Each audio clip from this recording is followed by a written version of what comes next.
Let's talk about something that affects every single one of us. Aging. What if I told you that a scientific revolution is happening right now? A mission to not just slow it down, but to solve it. And it's happening way faster than you probably think. Things really hit another level back in 2022.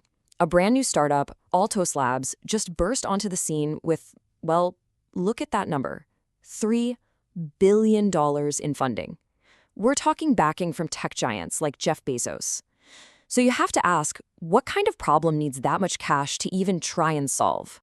Well, this isn't about finding a cure for one specific disease or making a slightly better pill. No, all of that money, all that brain power is being pointed at one single, incredibly audacious goal. And there it is. You heard that right. Not slow it down, not manage the symptoms, reverse it. They are literally trying to turn back the clock inside our own cells. This isn't science fiction anymore, folks. It is a full-blown, heavily funded scientific race. So this all leads to a pretty profound question, doesn't it?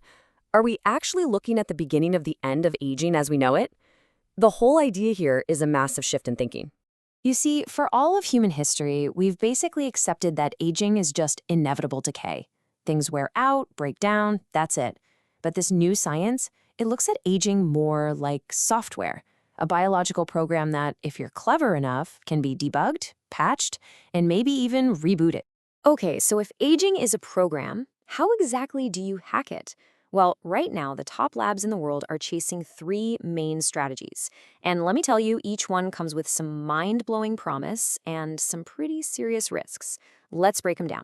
First up, telomeres. Now, the easiest way to think about these is to picture the little plastic tips on your shoelaces. They're there to stop the lace from fraying. Telomeres do the same thing for our chromosomes. But here's the catch. Every time a cell divides, they get a tiny bit shorter. It's literally a countdown clock. Once they're too short, the cell just gives up. It gets old. So here's the wild trade-off. Scientists found an enzyme that can actually rebuild these telomeres. In one Harvard study, they flipped it on in some old mice, and get this, the mice actually got biologically younger. Incredible, right? But, and this is a huge but, cancer cells use that very same enzyme to become immortal. So you're walking a razor's edge. Extend life, but maybe, just maybe, you're also opening the door to unstoppable cancer. Yikes. All right, the second big strategy targets these things that scientists have nicknamed zombie cells. And honestly, the name fits perfectly. These are old cells that have stopped dividing, but they just refuse to die. They're like squatters. And worse, they just hang around pumping out all this inflammatory gunk that damages all the healthy young cells around them. They're basically the grumpy old neighbors from hell, trashing the whole neighborhood. So the thinking is, why not just evict them? Get them out of there. That's the whole idea behind a new class of drugs called Senolytics. And the results in mice are just staggering. They cleared out these zombie cells and extended the mouse's healthy lifespan by 36%. The peril? Well, this is all brand new. We're just starting human trials, and we have absolutely no idea what the long-term side effects could be.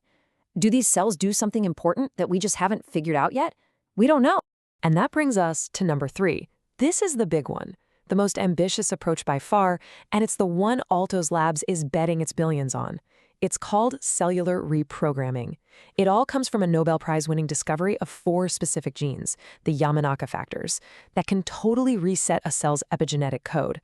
You can think of that code as a layer of instructions on top of your DNA, telling a cell whether it should be a skin cell, a heart cell, or a brain cell. Now, obviously, you don't want to completely wipe a cell's memory. A heart cell needs to remember it's a heart cell, right? So the real genius here is partial reprogramming. It works like this. You take an old cell, you introduce these factors for just a short period of time, and it triggers a partial reset. The result? The cell becomes biologically younger, but it still remembers its job. It's kind of like restoring your phone to factory settings, but without losing any of your contacts or photos. And the results from this? I mean, they're just off the charts. A landmark study showed that mice that went through this process lived 30% longer. And it's not just about living longer. Their tissues showed signs of actual regeneration. They even restored vision in old blind mice. This is truly the bleeding edge of science. Okay, so let's just take a breath for a second. The science is one thing. It's incredible. But the implications of this stuff actually working, well, that's on another level entirely. If this tech jumps from mice to humans, we are going to have to face some of the biggest questions our species has ever had to deal with. And here's the first one, the one that probably pops into your head right away. Who gets it? Are we talking about multi-million-dollar treatments that are only for the super rich? Because if the answer is yes, then what? Do we end up in some kind of sci-fi dystopia, a world where the rich don't just have more stuff, they have more time, decades more life than anyone else? And let's think even bigger. What does this do to society itself? To things like careers and retirement and marriage? How on earth do you manage population and resources when the average person might live to be 150? Or older? And maybe this is the deepest question of all. So much of our art, our culture, our drive to get things done, it's all built on the fact that we know our time here is limited. If death becomes something you can just put off over and over again, what does that do to the very meaning of being human? Now look, these questions aren't just for philosophers to debate in 100 years. These could be very real, very practical issues that we need to figure out in the next couple of decades. So let's look at what the realistic future might hold. Looking ahead to, say, the year 2040, experts kind of see three possible paths. The super optimistic view, we could have treatments that add 10, maybe 20 years of healthy life. The more realistic take is probably modest gains, 5 to 10 years, and it'll probably be really unequal at first. And of course, there's the pessimistic view, that making the jump from mice to humans is just too hard, and the whole thing stalls out. But here is the number one takeaway from all of this research happening around the globe. The science itself, the fundamental biology, is suggesting that yes, this is possible. Aging doesn't have to be inevitable. It looks like a solvable problem. And then you follow the money, the billions and billions of dollars pouring into this field. And when you do that, the economics suggest that the quest to solve aging is now basically inevitable. There's just too much momentum, too much at stake for it to stop. So really, the question isn't if this technology is coming anymore, it's just a matter of when. The train has well and truly left the station. And the only real question left for all of us is, are we ready for the world it's about to create?